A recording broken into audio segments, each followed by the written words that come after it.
For years, along with building a corporate career, I was quietly collecting these observations. Life did not unfold in a straight line for me. There were long periods where progress felt slow, very slow. Plans that required agonizing patience, dreams that seemed delayed, relationships that taught much more than they gave. Again and again, the universe seemed to tell me, not yet, not yet. And for the longest time, I mistook this delay for denial. Slowly, I was taught that they are not the same thing. The delays were shaping me. They became my greatest asset because with time, an unusual pattern emerged. People began confiding in me. Weirdly, I became a safe place. Secrets, confessions, relationship dynamics, family struggles, dreams, aspirations, fantasies, they could rarely share elsewhere. I genuinely wanted to understand. It was curiosity mixed with compassion. For years, I just held those stories. Then something changed. The universe began demanding an expression.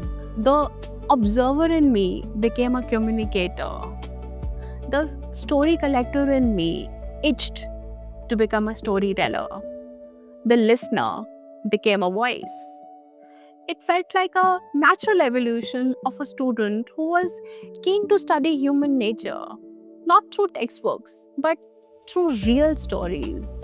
No one needed another relationship expert. Perhaps they needed someone who could make them visible, a little more visible, a little more understood.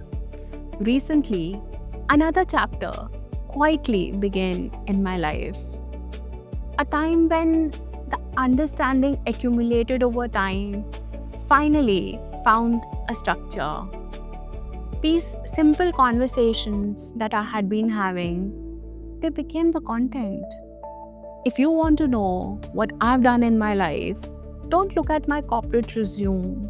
Look at the conversations I've carried. I'll share with you one of the conversations I had recently.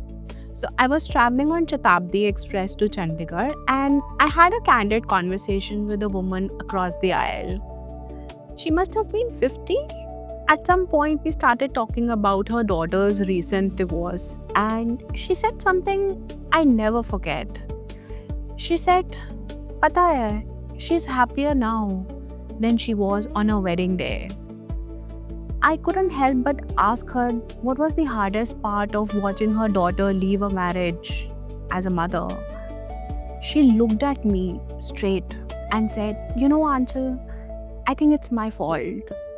I had been teaching her to stay. Accepting that is the hardest part." Just that sentence, it stayed with me. Another thing that comes to my mind was a conversation I had with my colleague recently. So he shared that recently he spoke about opening their marriage to his wife. And he told me this with a surprising honesty. He said, "Anchal, it's not that I want someone else. It's just that what I agreed to at 28 doesn't fit the person I am at 48. It's just the person I grew up to be." At that time, it registered, but honestly, it didn't land completely. But now, it does.